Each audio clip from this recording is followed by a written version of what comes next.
The Beatles 64. This is a new Scorsese produced documentary about the Beatles that's on Disney Plus. And I finally got a chance to watch it. It's been a very hectic week at work, so I've had a very limited time to watch stuff. So I had to watch this so like bits and pieces over a couple days. Um, I think this is an okay documentary. I wasn't really sure what this Beatles documentary was about. I just saw Disney Plus doing a Beatles documentary. Of course, they were Disney Plus put out the Get Back documentary with Peter Jackson producing and directing. So it's an incredible documentary. So I thought, okay, we got Scorsese producing this one. He's directed many documentaries about George Harrison. He's done a few about Bob Dylan. He makes great documentaries. So him producing one, I mean, it's not the same as him directing one, but it's interesting, right? So I sat down, watched it, and I liked it.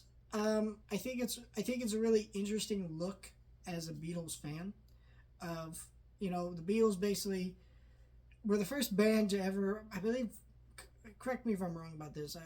Basically, the Beatles were the first band to ever perform live on television, and with that came the Beatles coming to the U.S. Created this whole Beatles mania that happened, and a lot of that, and so it's kind of like that mixed with fans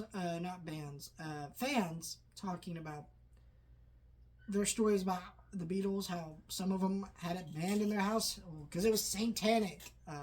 This is pre-satanic panic, but there was still a lot of that going on. And there was that. There's fans talking about how they, were in love with the Beatles and they had friends, yada yada. So it's all different stuff.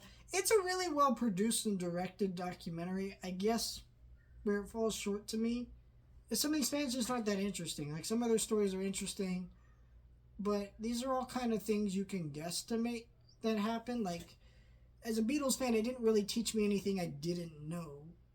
Didn't really give me a new love or appreciation for the band. It just was an interesting look at fans and Beatles mania, which is stuff that, as a Beatles fan, of course I know a shit ton about. So there's books written about it, and there's better ways to know that history and read up on all that information than to watch this documentary. So if you're a Beatles fan and you just love consuming any Beatles documentary you get your hands on, check it out. It's not a bad one. It's actually a pretty good one. It's just not a great one. I think that there's just it's as much as I want to talk about how wonderful this documentary is. I don't know. It's not up there. If you want a really great documentary on Disney Plus that's more recent, check out the John Williams one. I did a review for that one. It's fantastic. And this new Elton John one looks really good, which I'll be reviewing at some point. So if you really like me talking about documentaries that come out on Disney Plus, subscribe. I got lots of that coming. I actually got a lot of Disney Plus content this month. Disney Plus is really packing the month. They got What If Season 3 coming out, Dream Productions, and this, and the Elton John documentary, and Skeleton Crew. So I got all these things coming out right now that I'm very excited to talk about. And I will be talking about all of it at some point. So let me know your thoughts, like, share, and subscribe.